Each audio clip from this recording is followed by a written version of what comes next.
Oke teman-teman, kembali lagi bersama kami di channel Injili. Perkenalkan, nama saya Rizwan Tuti Barubu. Dalam hal ini saya akan memaparkan hasil dari makalah saya yang berjudul tentang diaken. Nah, yang pertama yang perlu kita ketahui yaitu bagaimana tentang latar belakang diaken ini.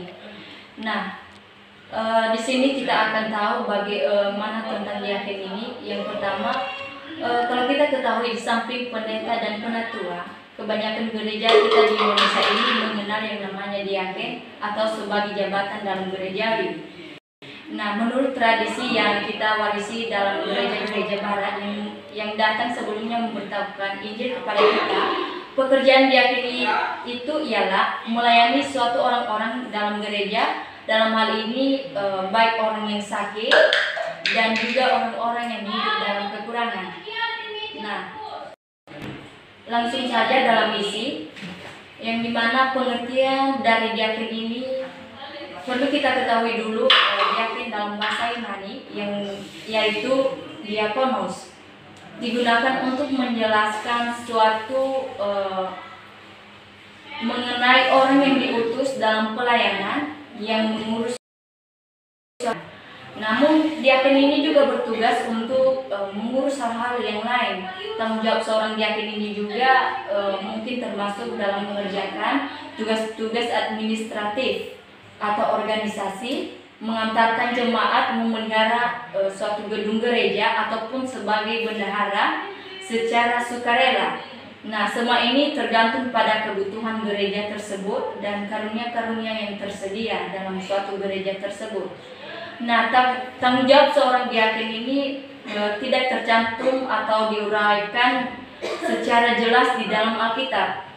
Oleh sebab itu, para diaken diasumsikan bertanggung jawab untuk melakukan segala sesuatu yang tidak termasuk dalam tugas seorang penatua atau suatu pendeta, tetapi kualifikasi untuk menjadi seorang diaken diuraikan dengan dan dijelaskan di dalam Alkitab. Namun diaken ini menurut Alkitab, teman-teman, jabatan diaken ini merupakan suatu kehormatan dan berkat, karena mereka yang melayani dengan baik beroleh kedudukan yang baik, sehingga dalam iman kepada Kristus Yesus mereka dapat bersaksi dengan leluasa. Dalam hal ini kita dapat melihat dalam 1 Timotius pasal 3 ayat 13. Namun pekerjaan diaken ini disebut sebagai suatu pelayanan kasih atau kemurahan Kristiani, karena memperlihatkan kasih Allah dalam Kristus dan juga mengurus dan membagi-bagikan persembahan kepada jemaat-jemaat yang sangat berkekurangan. Namun dalam perjanjian baru juga kata itu bukan suatu misterius atau sebagai kata, dan kalau kita lihat dalam bahasa Inggrisnya itu misteri, melainkan di luar jangkauan pemahaman biasa yang hanya bisa dipahami dengan cara yang ditunjukkan oleh Allah dan hanya kepada orang-orang yang bisa diilhami oleh Roh Kudus.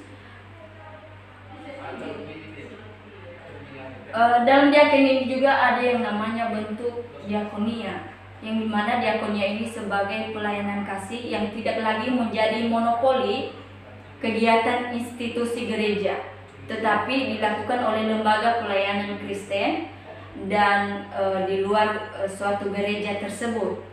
Bentuk dan cara diakonia yang dilakukan oleh organisasi sosial Kristen telah berkembang lebih maju dan cepat daripada yang dilakukan oleh institusi suatu gereja. Nah, oleh sebab itu, pada umumnya cara berdiakonia dapat dibagi menjadi 3 bentuk. Yang pertama, diakonia karitatif, diakonia reformatif, dan diakonia transformatif. Nah, kita akan membahas satu persatu. Yang dimaksud dengan diakonia karitatif merupakan bentuk diakonia yang paling tua yang dipraktikkan oleh gereja dan pekerjaan sosial. Dalam hal ini, diakonia karitatif sering diwujudkan dalam bentuk pemberian makanan dan pakaian untuk orang miskin, menghibur orang sakit, dan juga perbuatan amal kebajikan.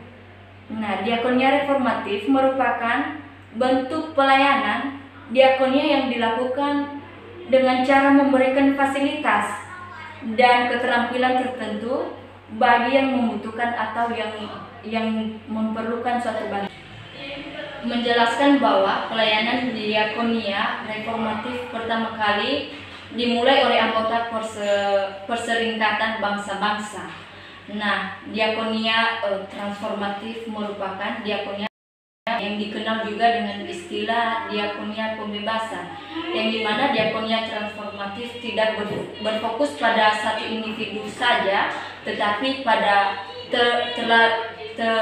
lebih terfokusnya pada suatu kelompok atau masyarakat. Nah, diakonia transformatif ini bertujuan untuk mewujudkan suatu perubahan total dalam suatu masyarakat tersebut dan fungsi dalam penampilan kehidupan bermasyarakat, yaitu perubahan yang terjadi dalam seluruh aspek kehidupan manusia. Nah, oleh sebab itu teman-teman, langsung pada kesimpulan, kita sudah tahu bahwa diakonia ini merupakan suatu pelayanan yang dilakukan oleh seseorang dalam suatu gereja ataupun dalam suatu persekutuan dalam gereja tersebut.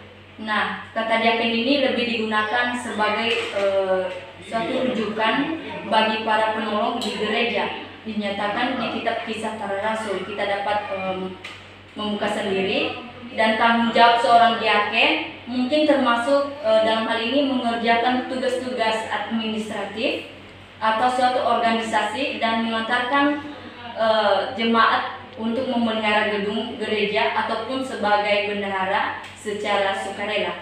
Demikian saja dari hasil makalah saya. Salam Injili.